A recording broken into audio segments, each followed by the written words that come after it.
Sa ngalan ng Ama at ng Anak at ng Espiritu Santo, Amen.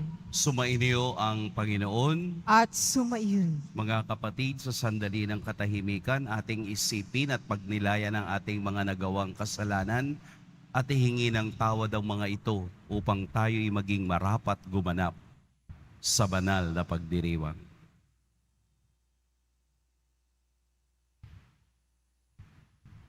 Tayo pong lahat, inaamin ko sa makapangyarihang Diyos At sa inyo mga kapatid, nalubha akong nagkasala sa isip, sa salita at sa gawa, at sa aking pagkukulang.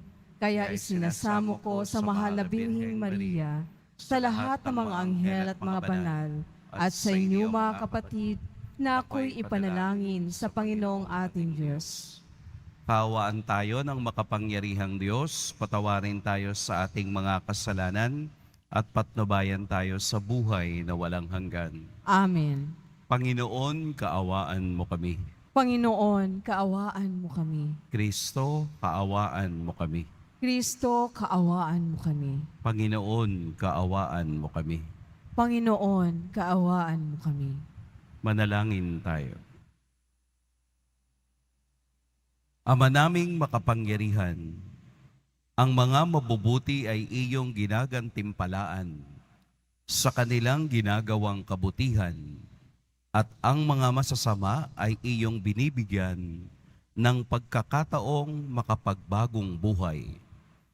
Kaawaan mo kaming sumasamo sa iyo upang ang pag-amin namin sa nagawang kasalanan ay magkamit para sa amin ng iyong kapatawaran. Sa pamamagitan ni Hesukristo, kasama ng Espiritu Santo, magpa sa walang hanggan. Amen. Magsiupo po ang lahat. Pagbasa mula sa aklat ni Propeta Isaías. Sabi ng Panginoon sa kanyang bayan, sa araw ng pagliligtas sa iyo ay lilingapin kita at tutugunin ang paghingi mo ng saklolo. Babantayan kita at iingatan. Sa pamamagitan mo'y gagawa ako ng tipan sa mga tao. Ibabalik kita sa sariling lupain na ngayon ay walang kaayusan. Palalayain ko ang nasa bilangguan at bibigyan ng liwanag ang nasa kadiliman. Sila'y matutulad sa mga tupang nanginginain sa magandang pastulan. Hindi sila magugutom ni mauuhaw. Hindi rin daranas ng matinding init ng sikat ng araw at sa disyerto, sapagkat papatnubayan sila noong isa na nagmamahal sa kanila. Sila'y ihahatid niya sa bukal ng tubig. Gagawa ako ng lansangan sa gitna ng mga bundok, at ako'y maghahanda ng daan para siyang daanan ng aking bayan. Darating ang bayan ko buhat sa malayo, mula sa hilaga at sa kanluran, gayon din sa Sebeni sa timog. Kalangitan, umawit ka, lupa, ikaw ay magalak, gayon din ang mga bundok, pagkat inaaliw ng Panginoon ang kanyang hinirang sa gitna ng hirap na kinahahabagan. Ang sabi ng mga taga-Jerusalem, pinabayaan na tayo ng Panginoon, nakalimutan na niya tayo. Ang sagot ng Panginoon, malilimot kaya ng ina ang sarili niyang anak? Hindi kaya niya mahalin ang sanggol na iniluwal? Kung mayroon mang inang lumilimot sa kanyang bunso, ako ay hindi lilimot sa inyo kahit na sandali. Ang salita ng Diyos. Salamat sa Diyos. Pag-ibig ng Diyos ay ganap, sa tanan siya'y nahahabag. Pag-ibig ng Diyos ay ganap, sa tanan siya'y nahahabag. Ang Panginoong Diyos ay puspos ng pag-ibig at lipos ng habag. Banayad magalit, ang pag-ibig niya'y hindi kumukupas. Siya ay mabuti at kahit kanino'y hindi nagtatangi. Sa kanyang nilikha, ang pagtingin niya ay mamamalagi. Pag-ibig ng Diyos ay ganap, sa tanan siya'y nahahabag. Di ka bibiguin sa mga pangako pagkat ang Diyos ay tapat. Ang kanyang ginawa kahit na ano ito ay mabuting lahat. Siya'y tumutulong sa lahat ng tao na may suliranin. Yaong inaapi, inaalis niya sa pagkagupiling. Pag-ibig ng Diyos ay ganap, sa tanan siya'y nahahabag. Matuwid ang Diyos sa lahat ng bagay niyang ginagawa. Kahit anong gawin, ay kalakip doon ang habag at awa. Siya'y nakikinig at handang tumulong sa lahat ng tao. Sa sinumang taong pagtawag sa Kanya'y tapat at totoo. Pag-ibig ng Diyos ay ganap, sa tanan siya'y nahahabag. Magsitayo na po ang lahat.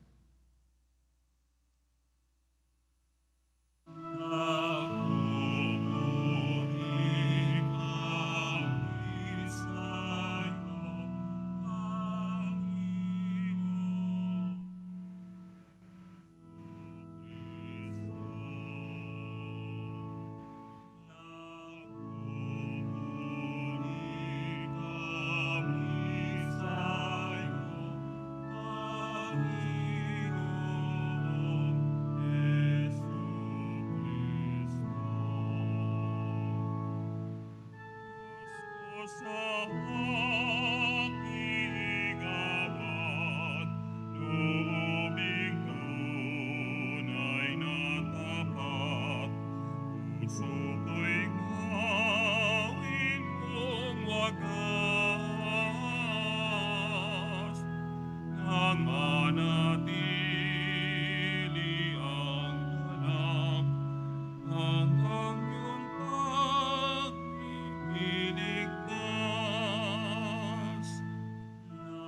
Nagpupuri kami sa'yo, Panginoong Jesucristo. Sumainyo ang Panginoon. At sumairin. Ang mabuting balita ng Panginoon ayon kay San Juan. Papuri sa iyo, Panginoon. Noong panahong iyon, sinabi ni Jesus sa mga Hudyo, "Ang aking amay patuloy sa paggawa at gayon din ako."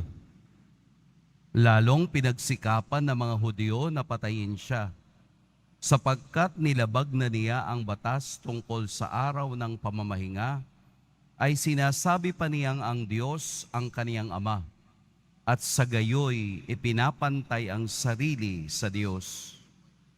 Kaya't sinabi sa kanila ni Jesus, "Dapat ninyong malaman na walang ginagawa ang anak sa kaniyang sarili lamang. Ang ginagawa lamang niya ay ang nakikita niyang ginagawa ng Ama.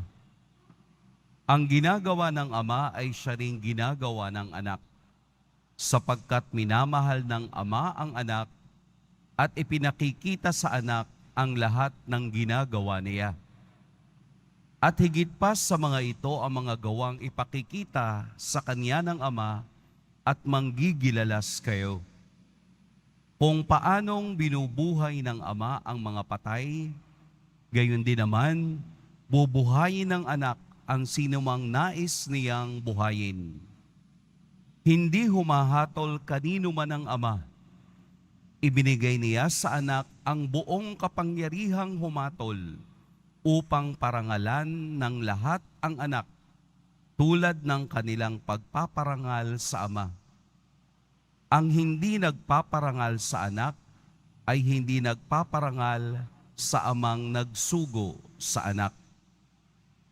Sinasabi ko sa inyo, ang nakikinig sa aking salita at nananalig sa nagsugo sa akin ay may buhay na walang hanggan. Hindi na siya hahatulan kundi inilipat na sa buhay mula sa kamatayan.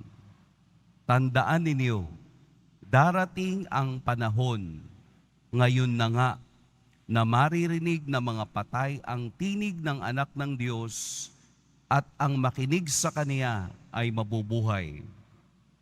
Ang Ama ang may kapangyarihang magbigay buhay, at ang Anak ay binigyan niya ng kapangyarihang magbigay buhay.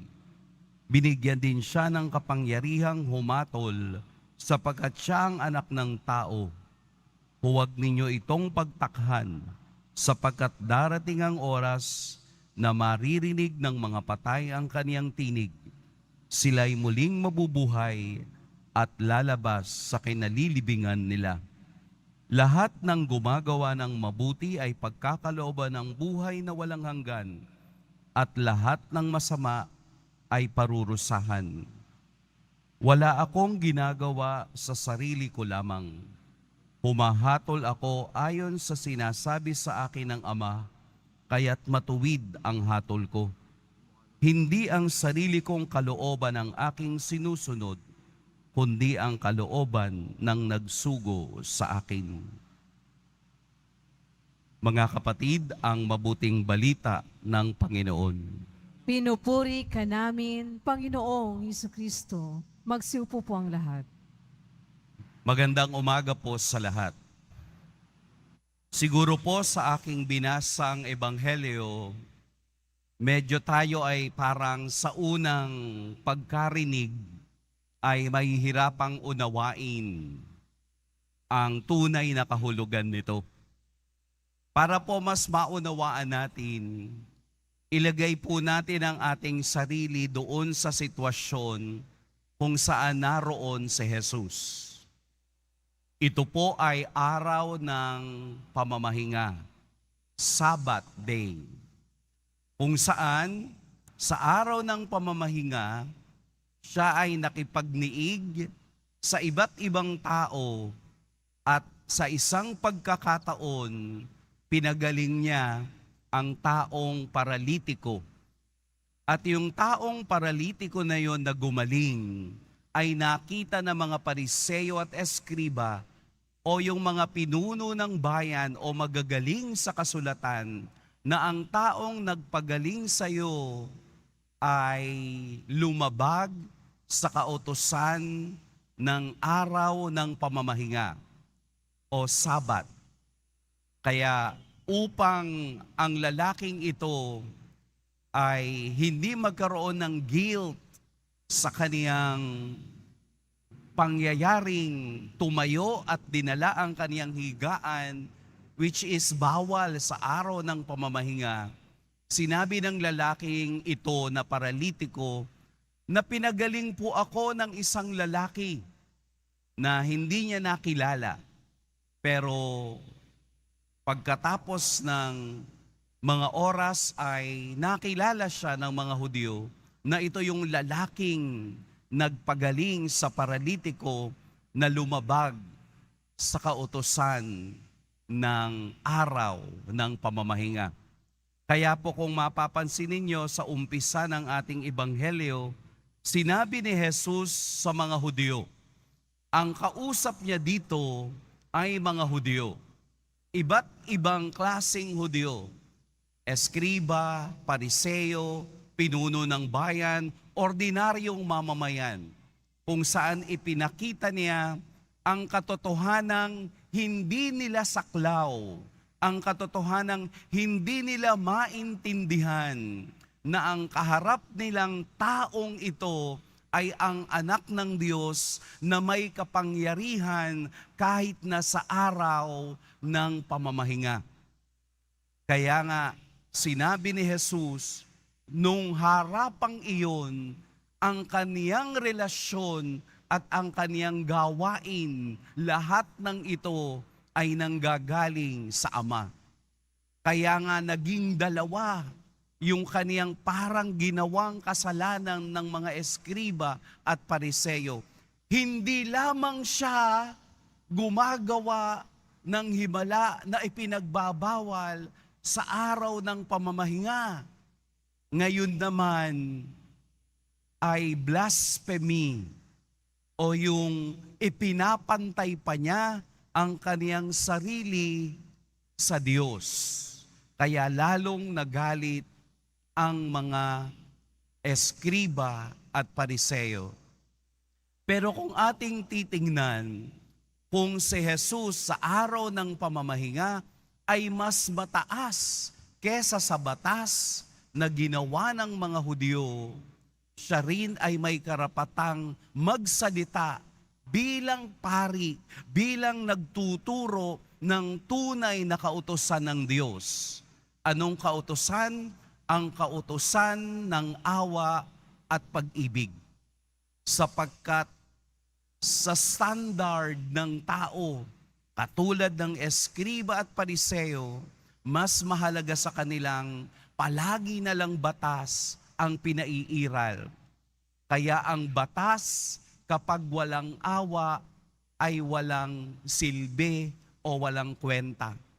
Kailangan ng batas ay nagpapakita ng awa at pag-ibig ng Diyos kanino man, saan man, at anumang sitwasyon.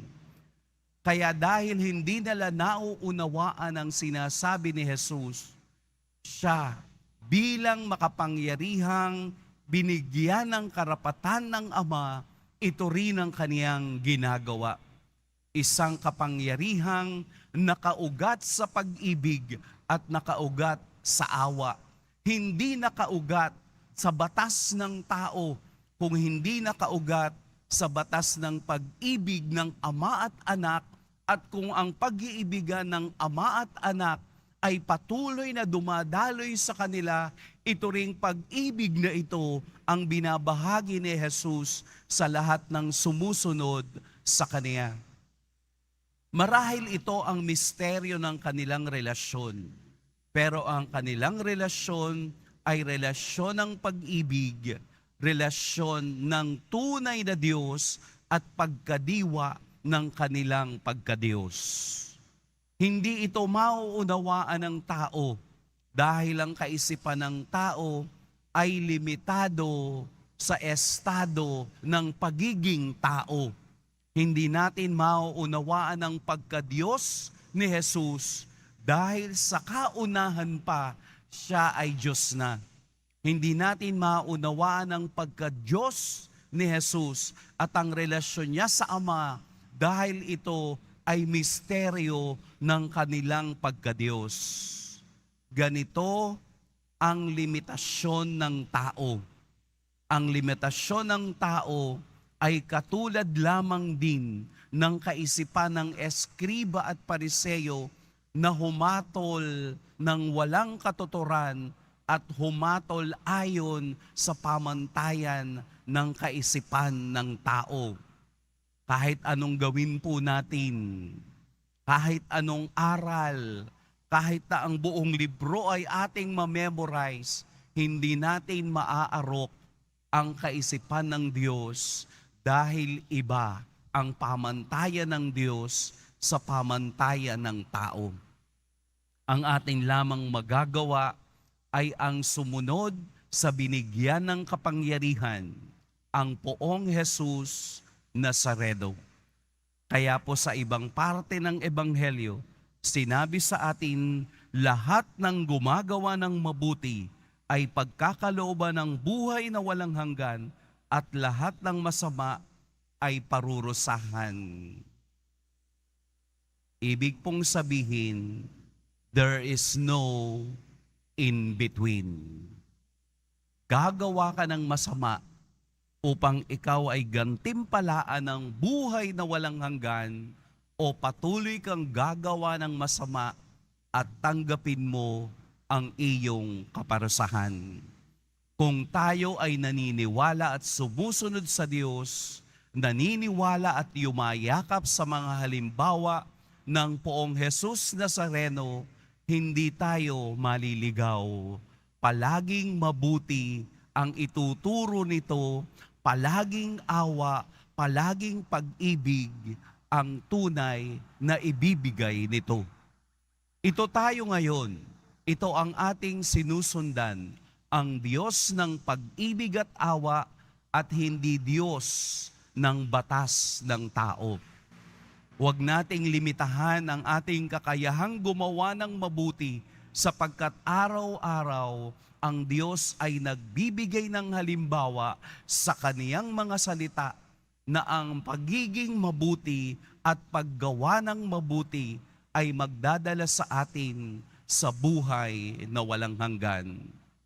Hindi kalakihan, hindi malaki, hindi kailangang makilala sa paggawa ng mabuti sapagkat tinitingnan ng Diyos ang katahimikan ng tao sa paggawa ng mabuti sa laman ng kaniyang puso.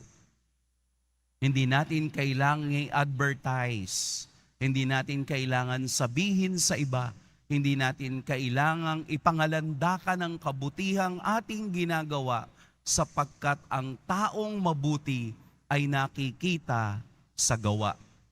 Katulad ni Jesus, nakikilala ang Ama dahil sa kabutihang ginagawa ng anak. Makikilala tayong anak ng Diyos kung tayo'y susunod sa kaniyang utos na awa at pag-ibig. Sa maliliit na bagay, gumawa po tayo ng mabuti na puso lamang natin ang nakakaalam. Pagpalain tayo ng poong may kapal.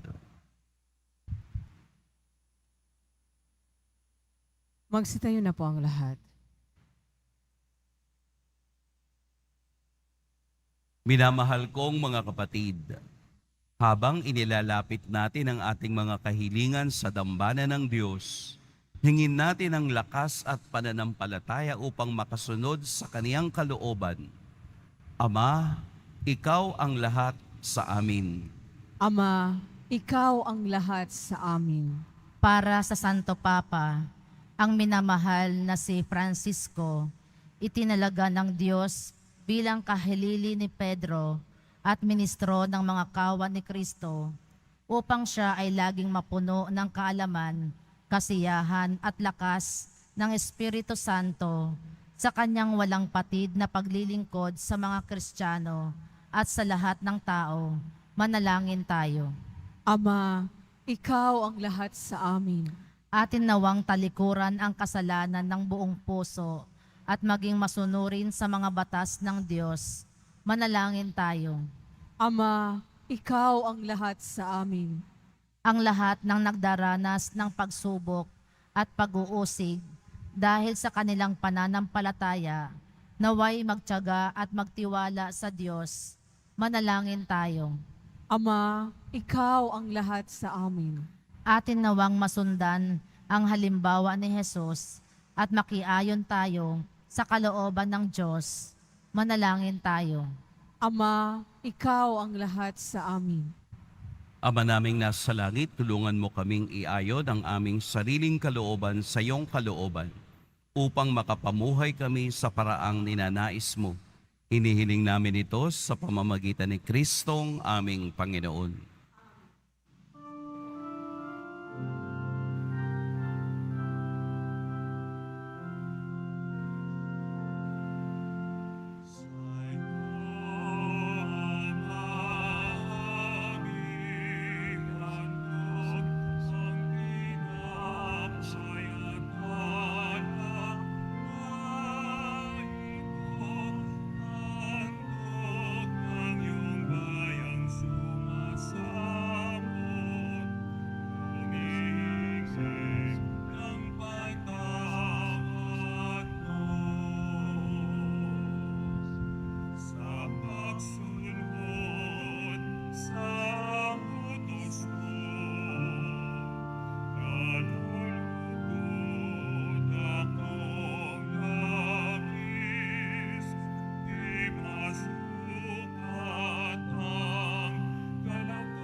Magsitayo po ang lahat.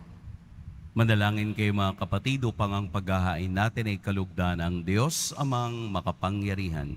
Tanggapin nawa ng Panginoon itong paghahain sa iyong mga kamay, sa kapurihan niya at karangalan sa ating kapakinabangan at sa buong sambayan ng niyang banal. Ama naming lumikha, ang paghahain ito naway maganap sa kapagpapatawad ng mga kasalanan at sa ipagkakamit namin ng bagong buhay at kaligtasan sa pamamagitan ni Hesukristo kasama ng Espiritu Santo magpa sa walang hanggan. Amen. Sumainyo ang Panginoon. At sumairi, Itaas sa Diyos ang inyong puso at diwa.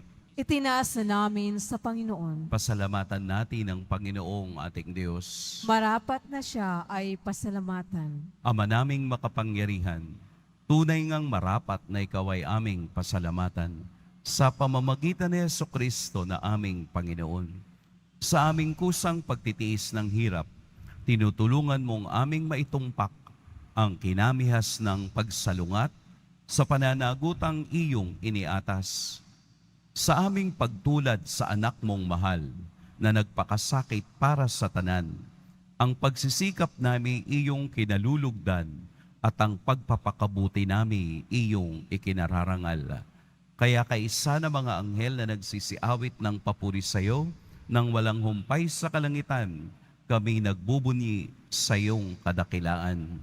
Santo, Santo, Santo, Panginoong Diyos ng mga hukbo, napupuno ang langit at lupa ng kadakilaan mo. Usana sa kaitaasan, pinagpala ang naparirito sa ngalan ng Panginoon. Usana sa kaitaasan, magsiluhod po ang lahat. Ama naming banal, ikaw ang bukal ng tanang kabanalan. Kaya't sa pamamagitan ng iyong Espiritu gawin mong banal ang kaloob na ito upang para sa amin maging katawan at dugo ng aming Panginoong Hesukristo. Bago niya pinagtiis ang kusang loob na maging handog, hinawakan niyang tinapay, pinasalamatan kaniya, pinaghati-hati niya iyon, iniabot sa kaniyang mga alagad at sinabi, "Tanggapin ninyong lahat ito at kanin, ito ang aking katawan na ihahandog para sa inyo."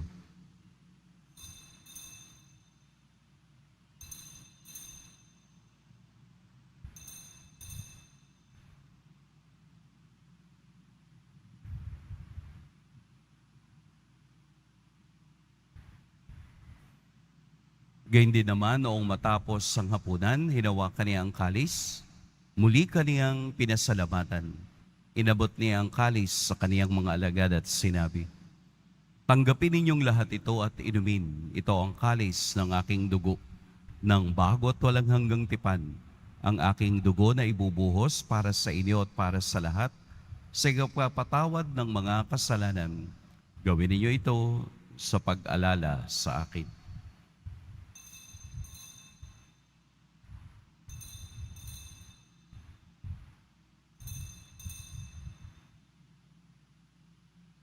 Magsitayo na po ang lahat.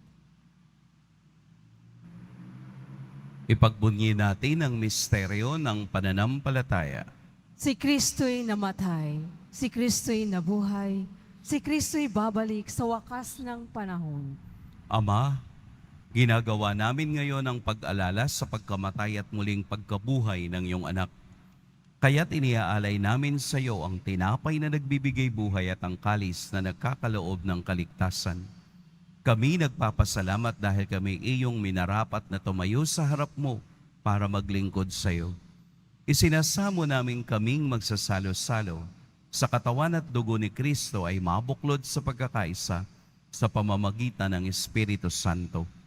Ama, lingapin mo ang iyong simbahang laganap sa buong daigdig. Puspusin mo kami sa pag-ibig kay San Francisco na aming Papa at ni Jose na aming Obispo at ng Tanang Kaparian. Alalahanin mo rin ang mga kapatid naming nahimlay nang may pag-asang sila'y muling mabubuhay, gayon din ang lahat ng mga pumanaw.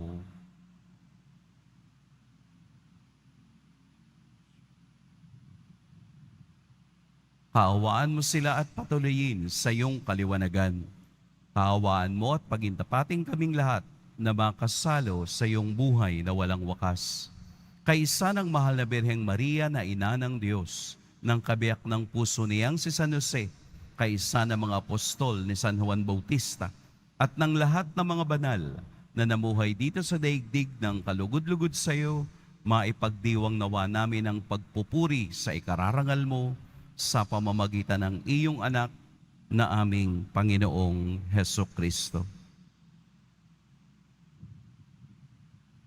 Sa pamamagitan ni Kristo, kasama niya at sa Kaniya, ang lahat ng parangal at papuri sa iyo, Diyos, Amang makapangyarihan, kasama ng Espiritu Santo, magpa sa walang hanggan.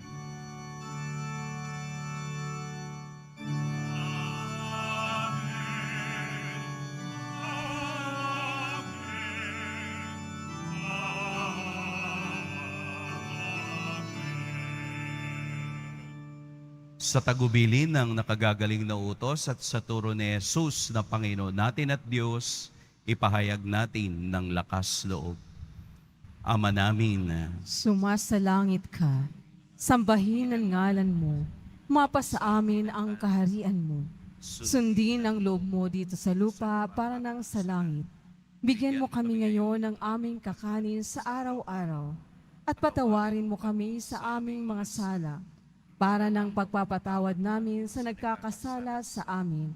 At huwag mo kaming ipahintulot sa tukso at iadya mo kami sa lahat ng masama.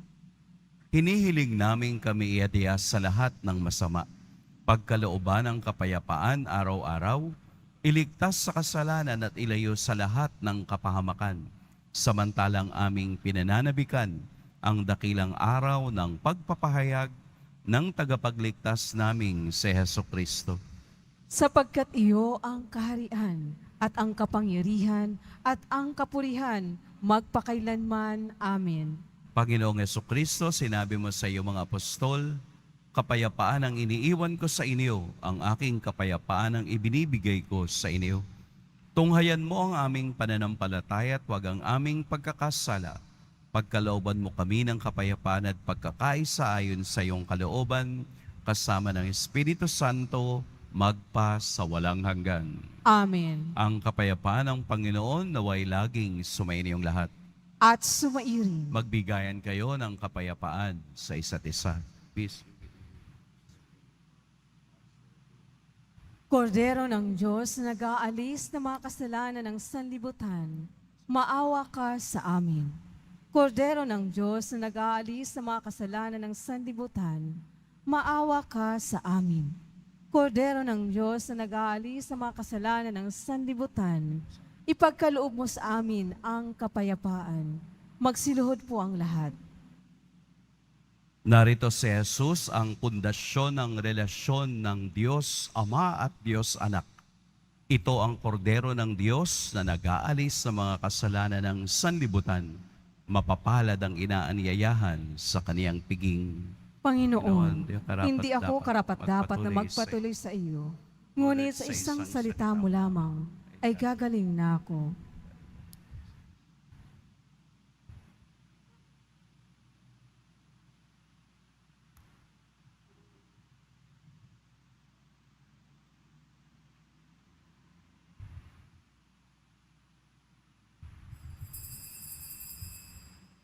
Para sa lahat ng tatanggap ng banal na komunyon, sasagot po tayo ng amin pagkasabi ng pari o ng lay minister ng katawan ni Kristo at isubo agad sa bibig bago umalis sa harapan ng pari o ng lay minister. Sumunod po tayo.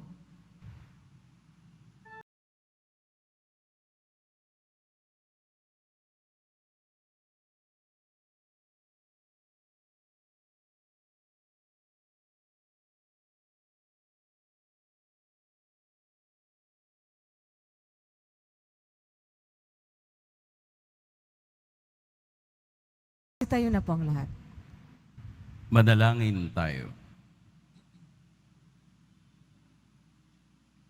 Ama naming mapagmahal, sa pagtanggap namin ng banal na pakikinabang, huwag mong ipahintulot na kami maparusahan ng iyong dinulot para sa aming kagalingan. sa pamamagitan ni Hesukristo, kasama ng Espiritu Santo, magpa sa walang hanggan. Amen. Sumainyo ang Panginoon. At sumairin. Yumuko kayo para sa pagbabasbas. Mahal na poong Jesus Nazareno, inihayag mo sa pamamagitan ng krus ang walang maliw na pag-ibig ng Diyos sa sangkatauhan. Pakinggan mo po ang kahilingan ng iyong angkan na nagsusumamo sa iyo. Makamtanawa nila ang iyong katugunan at tanggapin ang kasagutan na may utang na loob na tinatanaw. Basbasan din po ninyo ang mga daladala nilang mga imahen at dasalan. Sa pamamagitan ng bendisyon na ito, naway maalala nila ang mga pangako nila noon sa binyag, na ikaw ang kanilang iibigin at paglilingkuran bilang Panginoon, magpa sa walang hanggan. Amen. At pagpalain kayo ng makapangyarihan at mapagmahal na Diyos, ang Ama at Anak at Espiritu Santo.